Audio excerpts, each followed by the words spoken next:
বাড়িতে ওয়াইফাই কার কার আছে হাত উঁচু করেন। আচ্ছা, ভেরি ফাইন। শুনেন, ওয়াইফাই যে রাউটার আছে না, রাউটার বেডরুমের মধ্যে যেখানে ঘুমান সেখানে ওয়াইফাই রাউটার কার কার আছে হাত উঁচু করেন তো। ওয়াইফাই রাউটার বেডরুমের মধ্যে, বেডরুমের মধ্যে ওয়াইফাই রাউটার রাখবেন না। রাখলে কি হবে জানেন? ইলেকট্রোম্যাগনেটিক ফোর্স ব্রেইনের মধ্যে ঘোষর মতো লাগাই দিবে, প্যাঁচ লাগাই দিবে ব্রেইনের মধ্যে। দেখবেন যে ঘুম ঠিক হবে না। মোবাইলে আপনি 15 মিনিট কথা বলছেন, মাথা গরম হয় না? Electromagnetic force. এরকম এই যে মোবাইলের টাওয়ারের নিচে আপনি কথা বলবেন, দেখবেন যে ইলেকট্রোম্যাগনেটিক ফোর্স আপনার মেজাজটা গরম করে দিবে।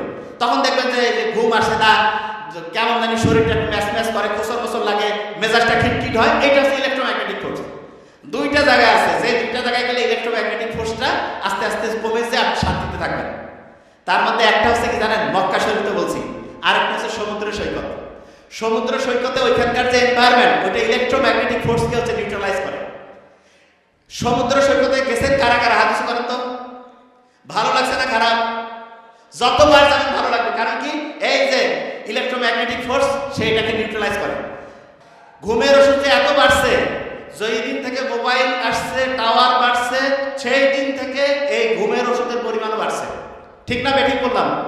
ভাইরাসের নাম শুনছেন? ভাইরাস, ভাইরাস শুনেন, মোবাইলেও ভাইরাস আছে, আবার এই জায়গাতেও ভাইরাস আছে। ভাইরাস আপনাকে যদি অ্যাটাক করতে না পারে, এই জন্য আপনার শরীরের মধ্যে ফাইটিং কোর্স আছে। শুনেন, আল্লাহ কি অসাধারণ। ভাইরাস থেকে একটা জিনিস শেখার আছে। আপনি মনে করেন যে এই যে এই মোবাইলটা ধরেন ভাইরাস, এইটা ধরেন ভাইরাস, এইটাকে আমি এই কাপের উপরে রাখলাম, কাপের উপরে এই ভাইরাসটাকে কাপের উপরে রাখছি। কাপটা কি একটা জীব না জড়? জড় একটা জান নাই। তাই এর উপরে যখন ভাইরাসকে রাখবো